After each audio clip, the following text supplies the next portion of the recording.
The World Cup's missing woman. This is how the journalist Phil Miller described the disappearance of Noof Al Maadeed from Qatar, who fled the United Kingdom 2 years ago in the year 2019. She made it known on September 30th that she would be returning to Qatar. She returned to Qatar recently after assurances that she would be safe and protected. No one has had heard from her afterwards.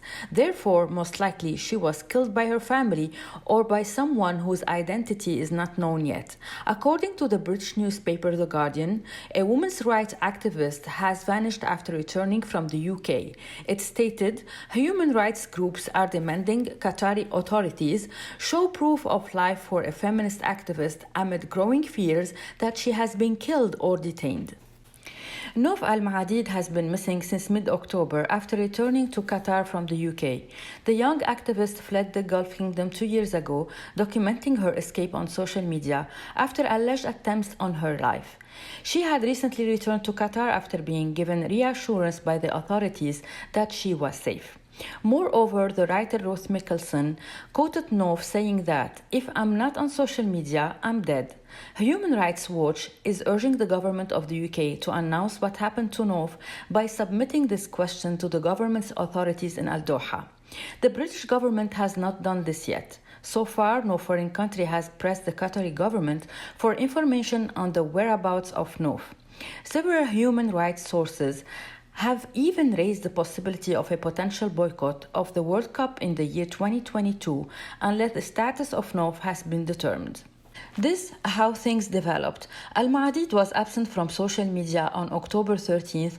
Prior to that, she expressed her fears being unsafe. This led to waves of tweets carrying the hashtag title of "Where is Noof?" In these tweets, people expressed their support of Noof, inquiring about whether she was still alive or had died.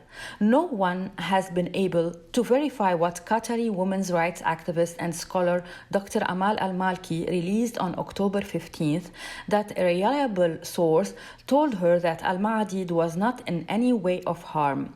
Today, on Thursday, December 16th, the agency Doha News published this statement. 23-year-old Qatari Noof Al Maadeed, who had fled the country following years of alleged domestic abuse, is alive and still receiving protection in Doha. No one knows the facts, but it seems that the government of Qatar is lying. This is the biggest indication that the government of Qatar is a total failure when it comes to the safety of its citizens. Qatar does not respect or make its citizens and nationals safe. Worse, the government of Qatar accuses its citizens of false charges. The government of Qatar incriminates its citizens.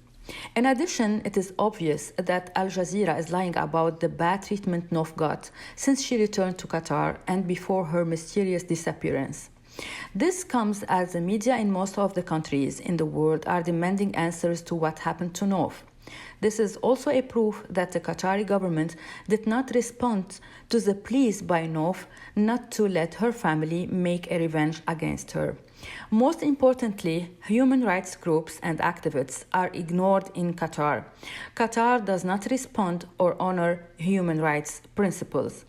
Noof loved life. One of her tweets said, "Guys, I'm going to the exhibition. Should I drive or take the driver? Any advice of how crowded parking can be?" Too bad. She happened to be a good citizen for a bad country. May God bless Noof Al Maadeed. Will we see her again? Hey, Maria Malouf here. Please click to like and subscribe to Maria Malouf TV YouTube page and catch our hottest interviews and most compelling analysis. You will not get it anywhere else.